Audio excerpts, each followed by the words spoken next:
Can I acknowledge the Cabrogal people and pay my respect to Elders past and present and any First Australians with us in the room today.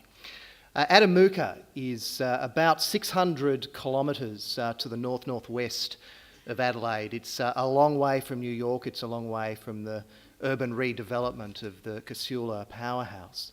For the last 17 years or so, there's been a program operating there that works with Indigenous children, Indigenous parents at the school, focusing on developing health literacies. For some years, the Royal Flying Doctor Service, which many of you know is the mantle of safety in the middle of Australia, that no matter where you travel in this country, you are a phone call away from the RFDS coming to your aid, getting into trouble. But some 17 years ago, it was worked out that if the RFDS exists to keep people healthy, it was actually the nutritional deficiency of children at school that was triggering their disruptive behaviours, their non-attendance at school, that was then leading into lower school completion rates than the rest of the country, that was leading into lower employment opportunities, that was reinforcing the likelihood of living in poverty. So the RFDS, part of the bucket brigade that Joel has labelled for us today, represented in this room, recognised that it needed to develop a very practical response in the absence of anyone else being in that community or anyone else within government themselves delivering that response. To develop not just a healthy eating program, but to work on the social capital within that school. That program is funded by an offshore trust fund out of Australia, bringing resources into Australia. The RFDS, known for its aeromedical support, it's in fact the third largest airline in Australia after Qantas and Virgin Airlines. It's not well known for working with kids to stay at school. It's not well known in working with parents to develop healthy eating habits.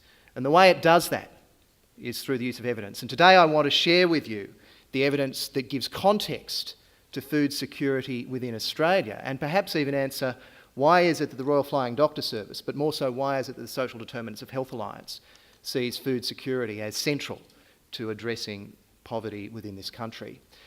I've divided my thoughts into three categories today. I'm first going to visit upon the Australian literature to give you the Australian context of what food security or insecurity is in this nation. I'm then going to draw down on the evidence of the social determinants movement in this country, informed by the work of the World Health Organization. I'm then going to conclude by being quite specific about some of the solutions that we have in Australia. And if there's a single point that I'd want to leave you with today, it's not that we actually need to work on developing those solutions. Rather, to follow Joel's theme, it's that we need government to coordinate the implementation of the solutions informed by the evidence that we already know about. If I can commence first with our understanding of the Australian literature as to how it defines food insecurity in this country, and I've purposely stuck to recent literature to inform my observations. The first that I turn to is the study of Bastian of 2012, and it told us, as Joel has already pointed out, that tragically in Australia we don't actually have good capability of quantifying the extent of food insecurity among our populations.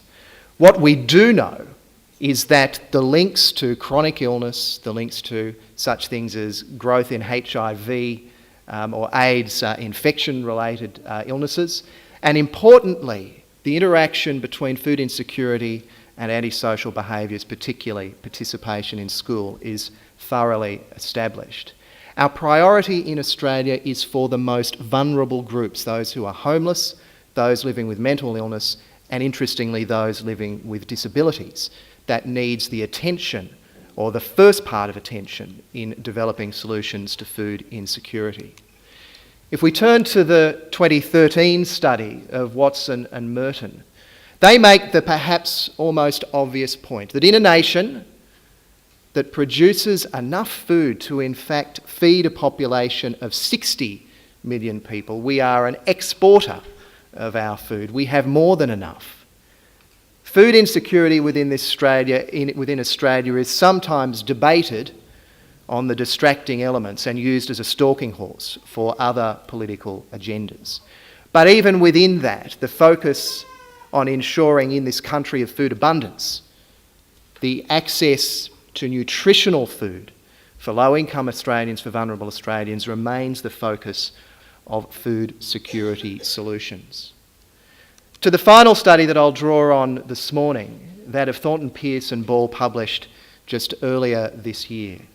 And they argue that it's in fact educational attainment, or a proxy, if you like, for the development of social capital, or, to put it another way, the absence of poverty, that is the most crucial factor in influencing safe dietary behaviours.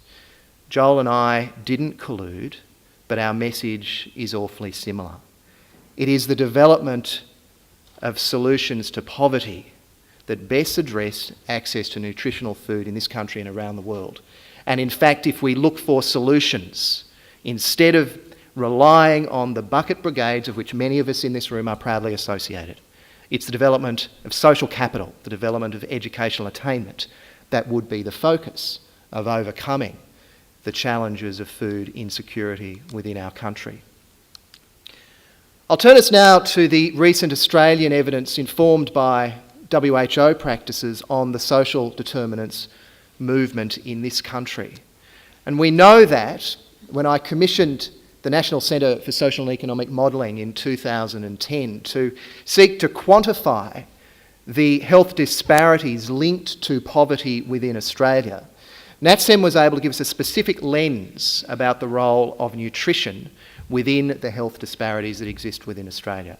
If you accept home ownership as a proxy for wealth holdings, NatCem was able to tell us that the prevalence of obesity is dramatically higher within those who don't own or who are resident in public housing.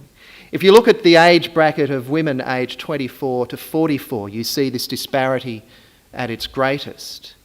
Those in that age group who own their own home are faced with prevalence of obesity at only 12%. Those residents of public housing are almost at 40%. And you see this playing out across the spectrum. Assessing the role of obesity and its connections to the absence of wealth or its connections to poverty can be put another way. If you're in the lowest 20% of wealth holders in Australia, you will die on average 3.5 years earlier than those in the highest wealth holding bracket. We know that the disparity in life expectancy between Indigenous and non-Indigenous Australians is variously 10 to 12 years in different parts of the country. It's not widely acknowledged in mainstream society that this disparity exists across the entire Australian population. And that disparity has its origins in access or denied access to wealth. We know that if you develop greater educational attainment, returning to that observation about what would be the one factor that can most impact dietary behaviours, your educational attainment in this country informs so much about your health status and indeed your life expectancy. So that we know someone who has completed only year 11 schooling, when compared to someone who has completed their tertiary education, is twice as likely to report prevalence of chronic illness than someone with a higher educational attainment. No matter how you cut the lens, be it access to housing, be it safe employment, be it the level of income that you hold, those who don't have in this country suffer higher prevalence of chronic illness and die earlier than those that have access to resources and wealth. This is informed by WHO experience, policy, direction and thinking. In fact, the WHO said in 2008 in its Closing the Gap report that it is safe pregnancies, early childhood experiences, whether or not you finish school, whether or not you live in a secure house, whether or not you hold a job, that most informs the quality of life you will enjoy. It informs how long you will live and the prevalence of avoidable chronic illness that you will be exposed to during your life course. Now, the most important finding of the World Health Organization was that there is no biological reason for there being this disparity in life expectancy, for there being this greater prevalence in chronic illness within low-income households. If there is no biological reason, the solution is therefore not a medical one. The solution sits outside of our health system. It in fact sits in the origins of poverty and finding solutions that alleviate and in fact ameliorate poverty and its links to ill health. The WHO in its 2008 report spent a specific focus on food security. But of course the WHO has a global mandate. It focuses on those countries still developing, and it recognises the important role of the availability, the basic availability of food to those countries that doesn't have it. So the WHO doesn't perhaps get to the focus that we might want it to within Australia to inform our individual solutions to food insecurity. We therefore need to draw down on some of our own evidence, the evidence that has its origins within Australia.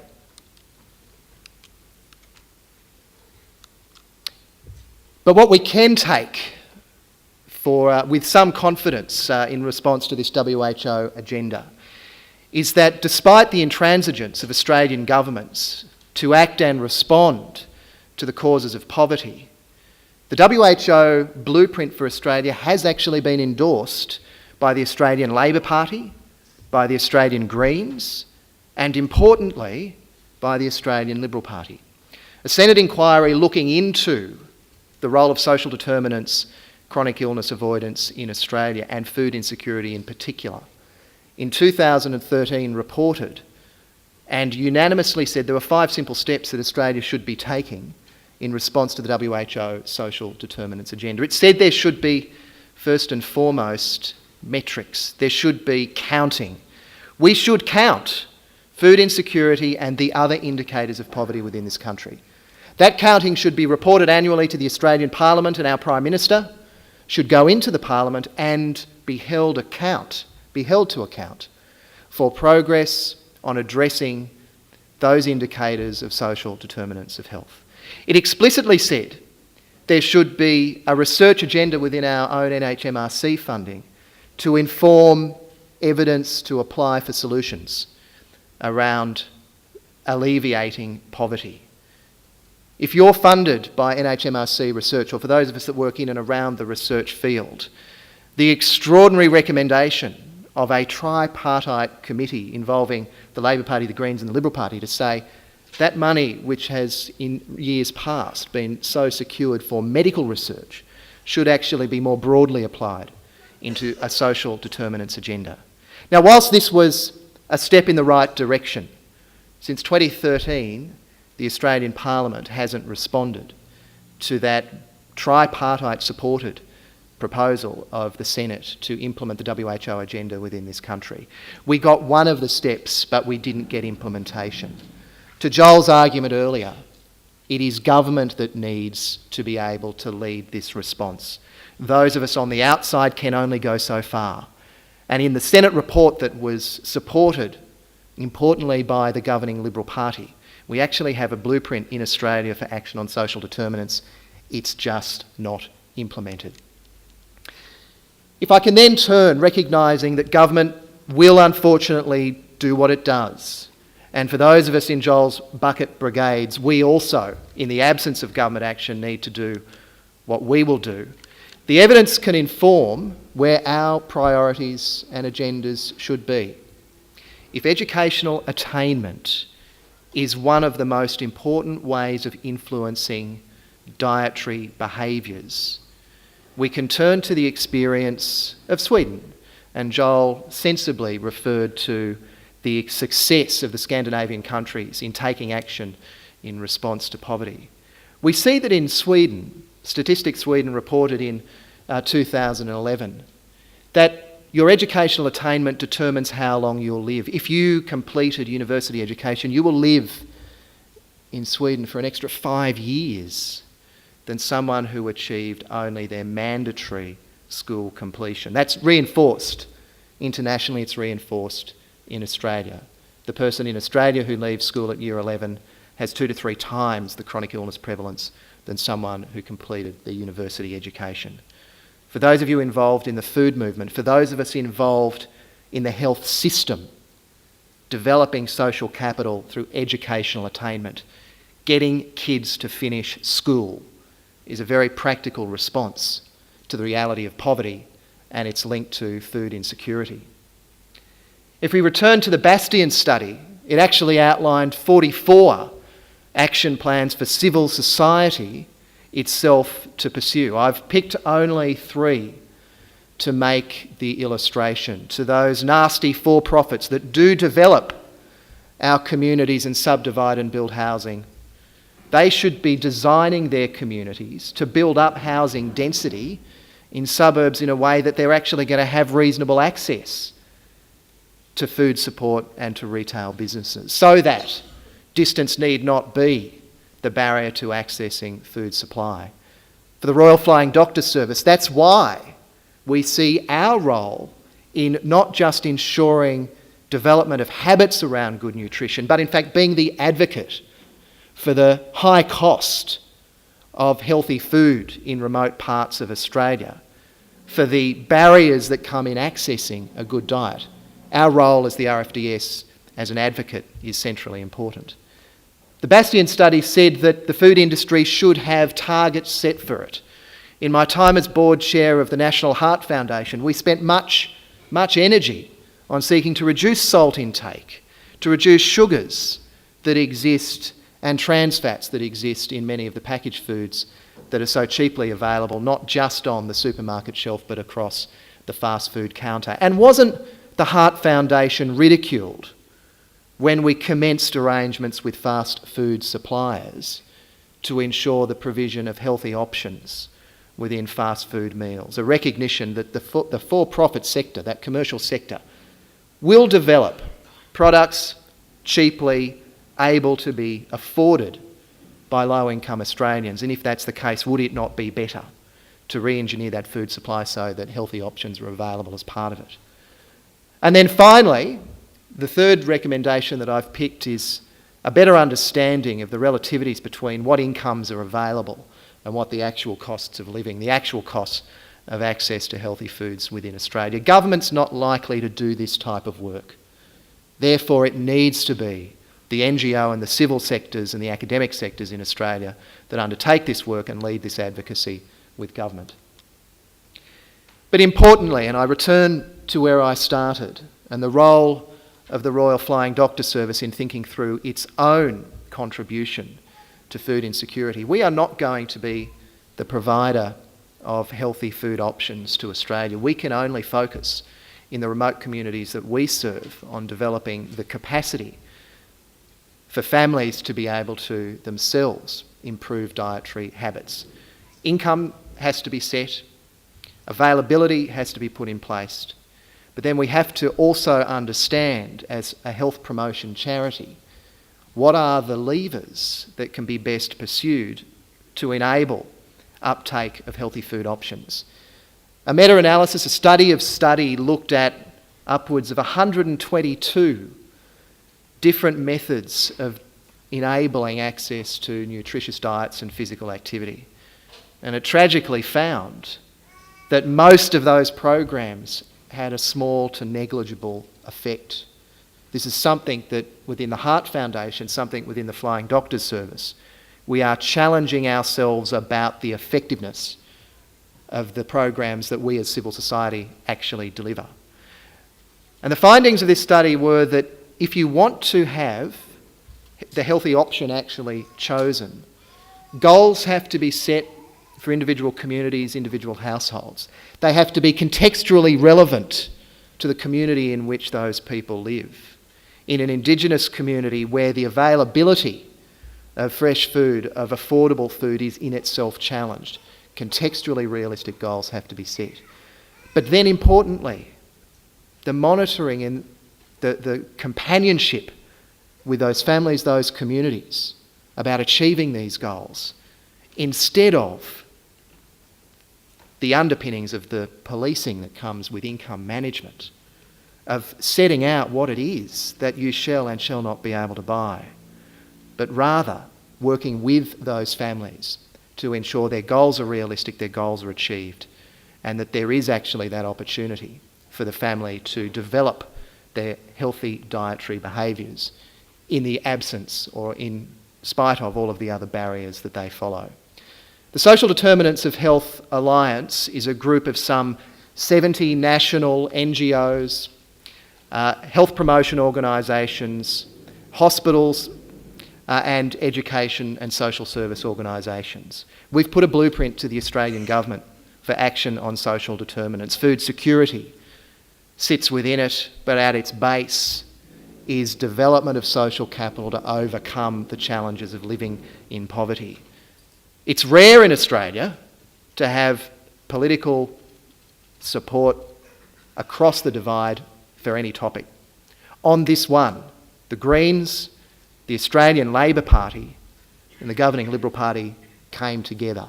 They came together because the evidence was overwhelming.